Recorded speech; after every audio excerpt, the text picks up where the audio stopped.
Ulah Joko Chandra dan Kong Kali Kong dengan sejumlah aparat penegak hukum telah membuat malu bangsa dan sekaligus mengangkangi hukum tanah air. Bagaimana tidak begitu mudah seorang koruptor kelas KHP yang telah menyandang status terpidana melenggang bebas ke sejumlah tempat hingga ke luar negeri. Bahkan publik menilai apa yang dilakukan Joko Chandra dianggap mengorkestrasi mafia hukum di negeri ini hingga sang koruptor ditangkap pada Kamis malam. Apa yang bisa diupayakan selanjutnya terkait penyelesaian kasus Joko Chandra menjadi semakin benar dan terbuka. Untuk membahasnya kita sudah terhubung dengan sejumlah narasumber dari luar studio lewat sambungan Zoom. Yang pertama ada Edwin Partogi Pasaribu, Wakil Ketua LPSK. Selamat malam Bang Edwin. Selamat malam Bang Ferdi. Ya, terima kasih Bang sudah bergabung dengan kita malam ini. Dan Ya, juga kita... Bang Nasir dan Pak Kurniawan. Oke, sudah ada Bang Nasir Jamil, anggota Komisi 3 DPR RI. Selamat malam Bang Nasir. Ya, selamat malam. Ya, terima kasih Bang sudah bergabung dengan kita. Dan juga ada Kurniawan, Deputi Masyarakat Anti Korupsi Indonesia atau MAKI. Selamat malam Bang Kurniawan. Ya, terima kasih. Dan kita juga masih menunggu Barita Simanjuntak, Ketua Komisi Kejaksaan Republik Indonesia untuk bergabung juga dengan kita malam ini. Terima kasih Bapak-Bapak sudah bergabung. Saya langsung saja dulu, saya ke Bang Kurniawan dulu deh kalau gitu Bang. Bagaimana kemudian masyarakat bisa memastikan bahwa alur selanjutnya proses penyelidikan lebih lanjut dan mendalam terhadap Joko Chandra setelah ditangkap tadi malam ini bisa dilakukan oleh lembaga penegak hukum secara benar dan terbuka? Oke, kalau bicara ini kan ada dua perkara. Nah. Pertama itu terkait dengan kedatangan dia, penangkapan dia dari Malaysia ke Indonesia. Itu terkait dengan eksekusi putusan Tesi Bang Bali. Itu tinggal eksekusi saja. Kemudian yang kedua, ini kaitannya dengan dugaan penggunaan surat palsu pembuatan dan penggunaan surat palsu. Yang surat jalan itu. Dengan tersangka BGPU. Dan informasinya kan ada Anita juga. Nah, dua orang ini itu bisalah dia dikenakan dengan membuat 263 ayat 1. Tetapi terhadap Joko Chandranya sendiri, dia bisa dikenakan 263 ayat 2. Menggunakan surat palsu.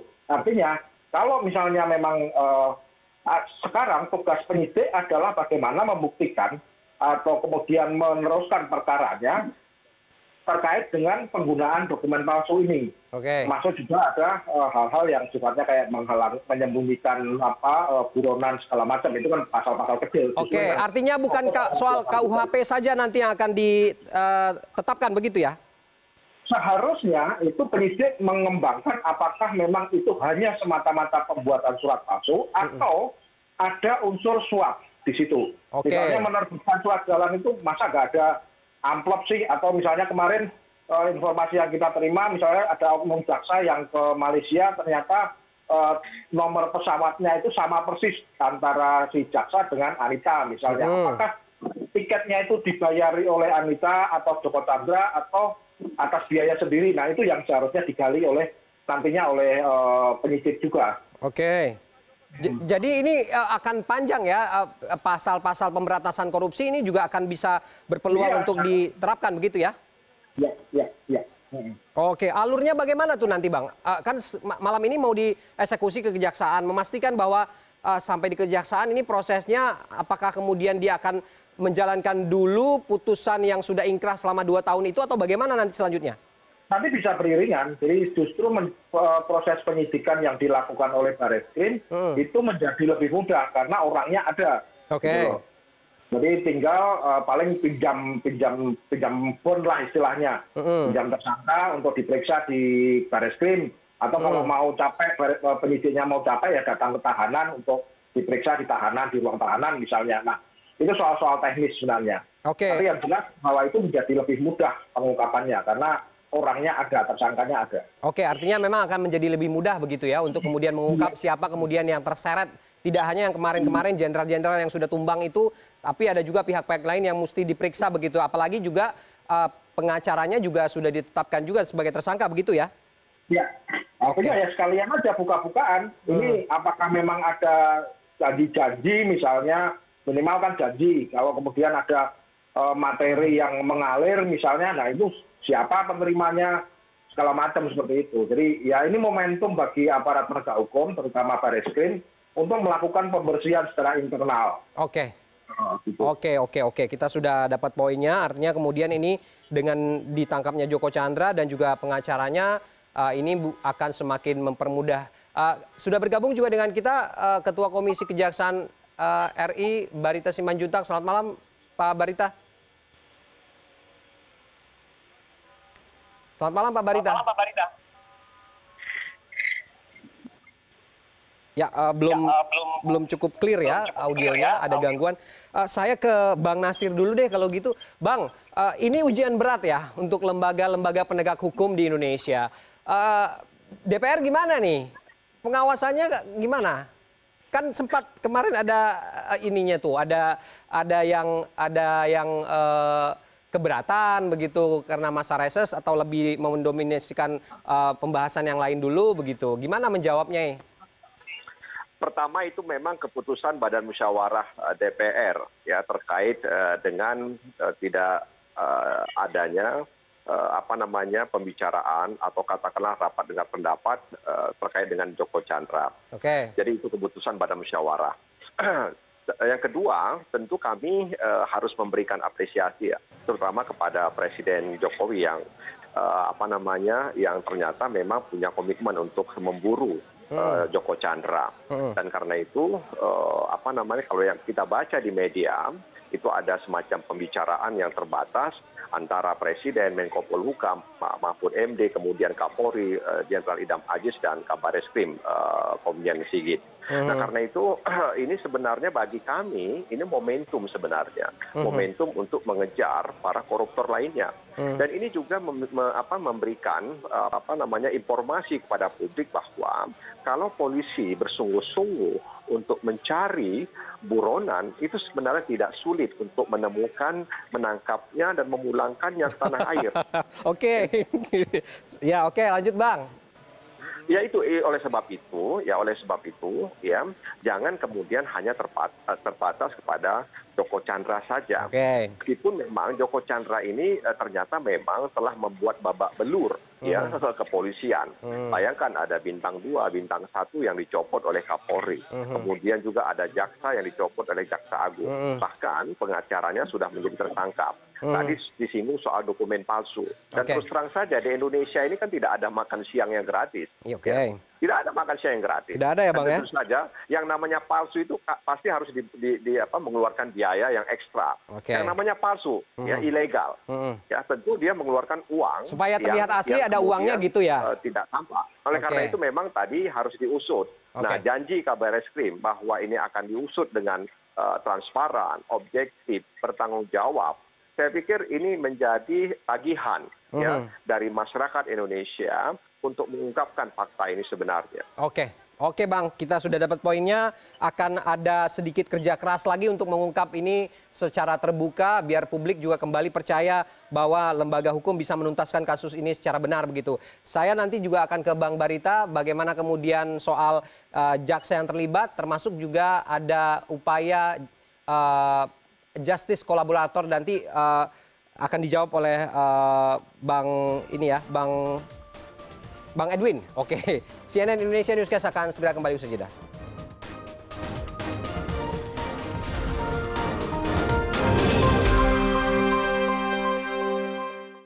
Ya, kita kembali dalam diskusi kita malam ini masih dengan sejumlah narasumber. Saya ke Pak Barita. Pak Barita, oknum dari jaksa diduga juga terlibat dalam kasus ini dan bagaimana kemudian kejaksaan menjawab jika kemudian oknum dari kejaksaan ini akan dipastikan juga akan mendapatkan proses hukum begitu? Ya, selamat malam Mas Ferdi, selamat malam Bapak Nasir Jamil, Mas Edwin Partogi, Mas Kurniawan semua. Ya, selamat malam. Jadi yang pertama tentu kita harus apresiasi atas kinerja besar, kinerja sukses Mabes Polri, Bareskrim atas ditangkapnya Joko Chandra. Yang kedua, tentu ini tidak berdiri sendiri langkah selanjutnya sebab Polri sudah berani dengan tegas menindak 3 jenderal yang tentu itu bukan hal yang mudah untuk dilakukan kalau sekiranya belum terjadi reformasi birokrasi di sana, revolusi mental. Oke. Nah, tentu sekarang bagian dari kejaksaan, saya kira langkah selanjutnya adalah mencari simpul yang sudah secara terang benderang sebenarnya menjadi fakta-fakta hukum. Ya. Nah, oleh sebab itulah komisi sesuai dengan tugas kewenangan yang diatur beberapa waktu yang lalu, pada Kamis yang lalu sebenarnya sudah mengundang oknum jaksa P itu untuk didengarkan penjelasan dan keterangannya sehubungan dengan kepergiannya ke luar negeri bertemu terpidana buron. Apa yang dibicarakan, kapan, di mana, dan sesudah itu ada rentetan peristiwa masuknya Joko Chandra dalam tanda petik secara ilegal mengurus permohonan peninjauan kembali menghubungi beberapa oknum penegak hukum.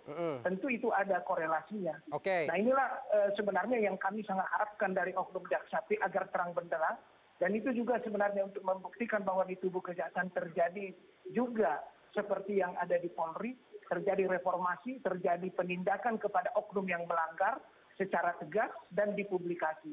Namun sayang sekali oknum jaksa P tidak hadir tanpa alasan, dan oleh sebab itu kami telah memutuskan untuk memanggil yang kedua, yang terakhir pada waktu yang akan datang secepatnya, sehingga ini bisa terang benderang, artinya bagian dari tugas kewenangan komisi dilakukan dan yang bersangkutan bisa kita dengar penjelasannya. Sebab sangat penting itu untuk kita dengar, sehingga yang bersangkutan bisa mendapatkan haknya untuk didengar juga. Itu sebenarnya Mas Ferdi. Oke, artinya bisa dikatakan bahwa foto yang beredar itu memang oknum jaksa itu, dan juga kemudian pemeriksaan internal sudah terbukti terjadi penyalahgunaan wewenang, begitu ya? Tinggal bagaimana ke publik untuk membuktikan itu sesuai dengan fakta hukum yang ada. Nah, kalau perkembangannya kan yang pertama, kalau itu indikasi pelanggaran peraturan sudah, sebab itu sudah dilakukan pemeriksaan oleh pengawas internal, walaupun komisi belum menerima laporan hasil pemeriksaannya. Itu yang akan kami segera tindak lanjuti. Namun tentu tidak sampai di situ saja, karena kemarin Menko Polhukam sudah dengan tegas mengatakan untuk menarik itu dan menyeret itu ke peristiwa pertanggungjawaban pidana. Dan itu tentu adalah konsekuensi yang harus dilakukan, sebab oknum itu adalah penegak hukum. Ini tidak main-main. Penegak hukum harus berani tegas dan keras kepada dirinya sendiri supaya dia bisa dipercaya. Kan ini sangat penting untuk jangan sampai menimbulkan kesan di masyarakat bahwa hukum kita seperti ini. Nah, ini adalah contoh yang harus dilakukan, penindakan, sehingga tidak hanya penindakan yang sifatnya pencopotan jabatan, tetapi kemungkinan untuk dibawa kepada pertanggungjawaban pidana. Saya kira itu adalah bentuk penghormatan kita kepada jaksa yang berdedikasi yang baik dan juga kepada negara hukum. Itu satu hal yang menurut kita sangat wajar dalam era demokrasi sekarang ini, harus segera dilakukan. Artinya kita langkah konkret yang ditunggu adalah bagaimana pemanggilan dilakukan terhadap oknum itu untuk memberikan semua klarifikasi begitu, bahwa kemudian ada unsur-unsur pidana di dalamnya yang dilakukan. Saya ke Bang Edwin ya, LPSK. Bang, ini saksi-saksi tentu nantinya akan mengajukan justice kolaborator katanya begitu, termasuk juga si pengacara Anita Kolopaking. Bagaimana kemudian bisa memastikan hak-haknya ini akan diberikan, dan bisa juga sekaligus dia membuka secara luas begitu, siapa yang terlibat, apa sebenarnya yang terjadi, ini bagaimana LPSK menanggapi?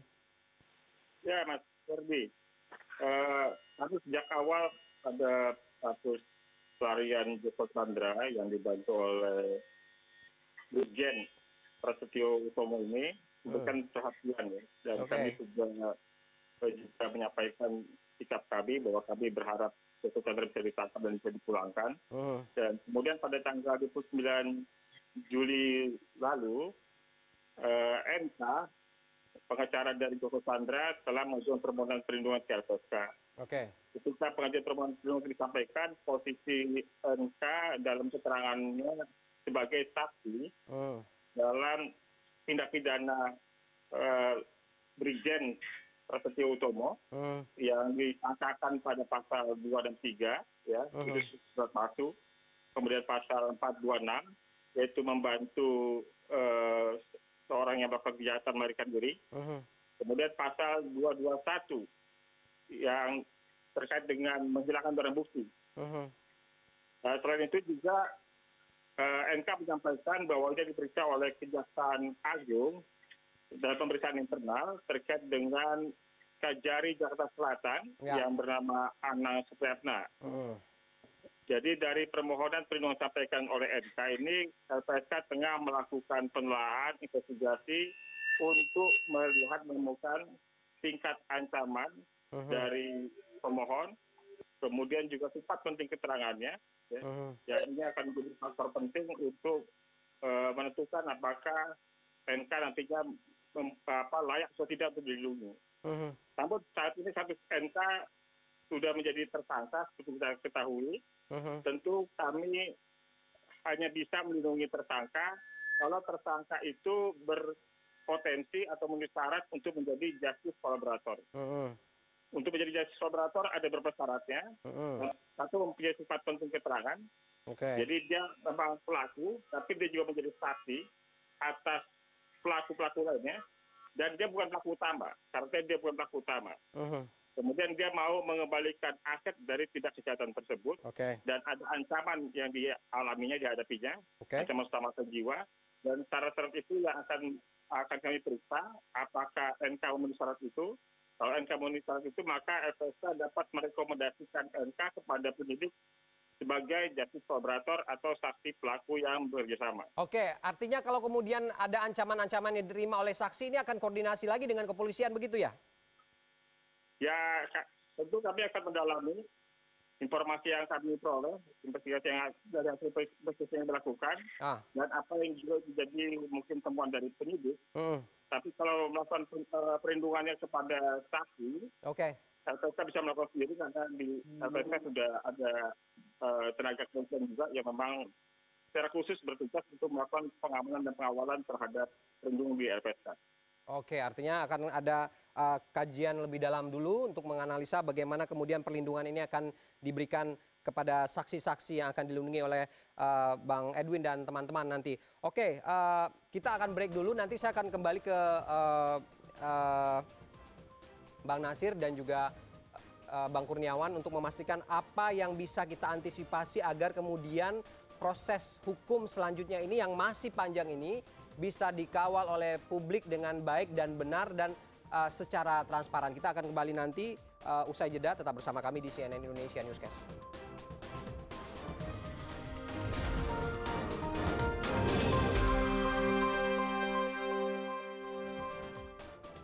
Kita kembali dalam diskusi kita malam ini. Saya ke Bang Kurniawan. Bang, ini titik terangnya sudah mulai terlihat begitu ya. Tapi kemudian melihat kelihayan si terpidana ini yang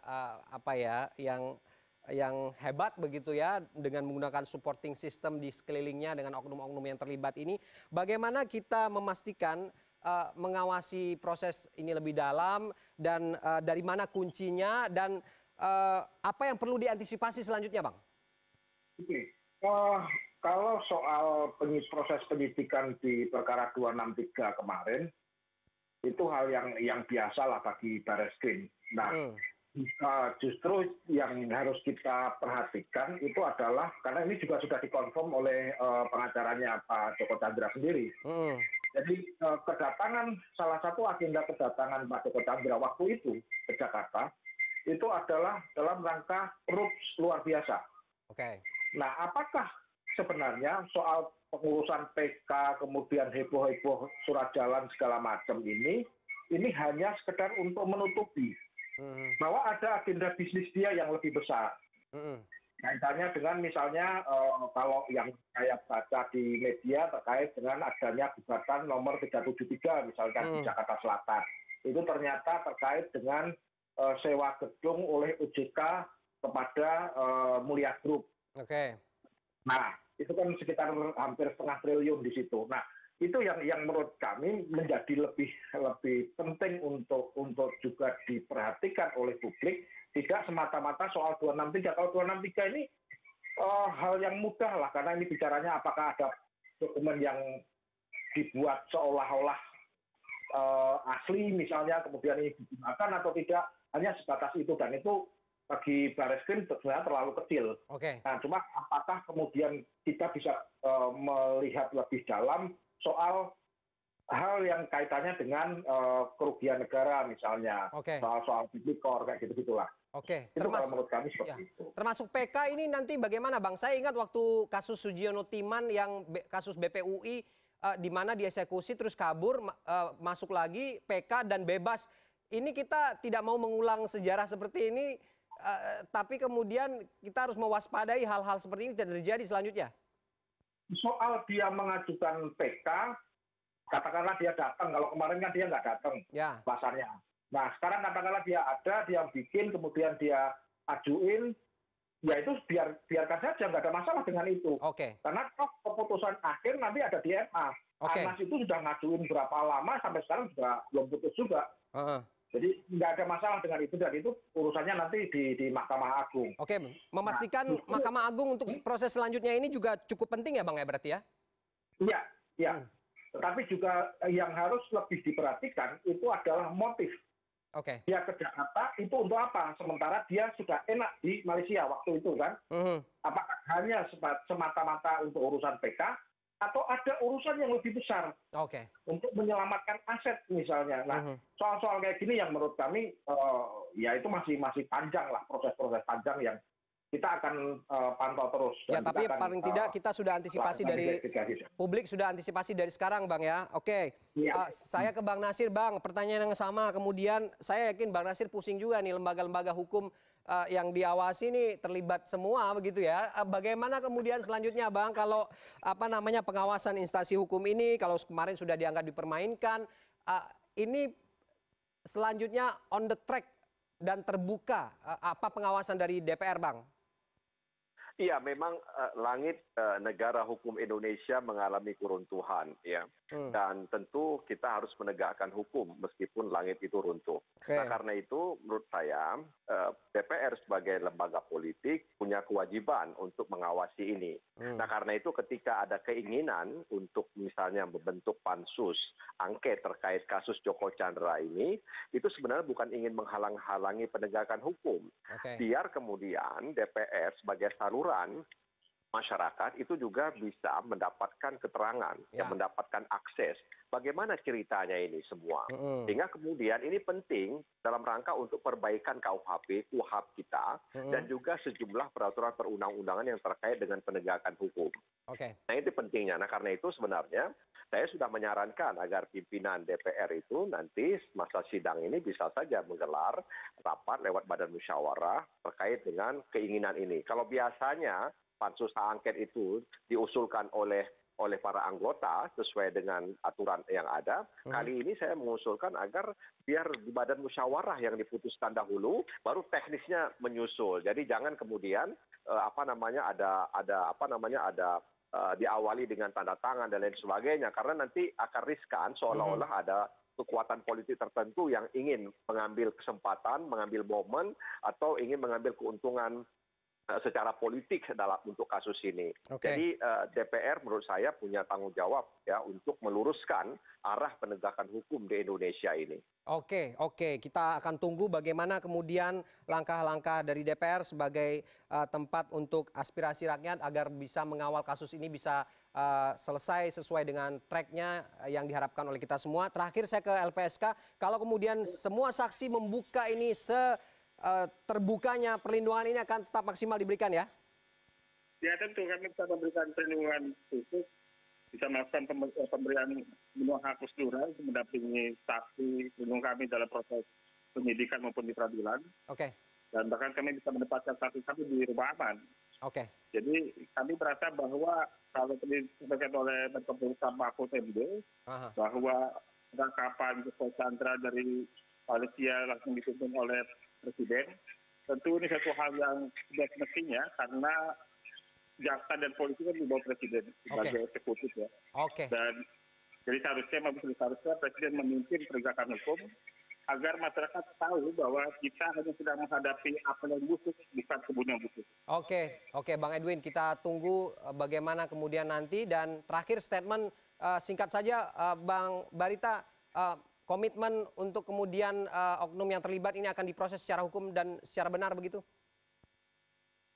kami akan mengawal dan memastikan seluruh proses hukum berjalan tanpa kecuali equality before the law dan due process of law itu harus jalan. Sebab itulah bukti konkret bahwa terjadi reformasi birokrasi, revolusi mental untuk meyakinkan masyarakat bahwa negara hukum ini berjalan tanpa pandang bulu. Oke, kita aminkan itu semua. Saya kira pesan kami. Oke, kita aminkan semua harapan-harapan baik itu dan ini juga mewakili publik bahwa masyarakat berharap bahwa tanpa pandang bulu, tanpa memandang institusi dan lembaga, siapapun yang terlibat ini harus diproses secara hukum, secara benar dan transparan. Terima kasih Bapak-Bapak. Sayang sekali memang waktu kita terbatas, tapi cukup mencerahkan apa yang akan terjadi selanjutnya terhadap kasus ini. Terima kasih sudah bergabung dengan kita malam ini. Terima kasih Bung Ferdi.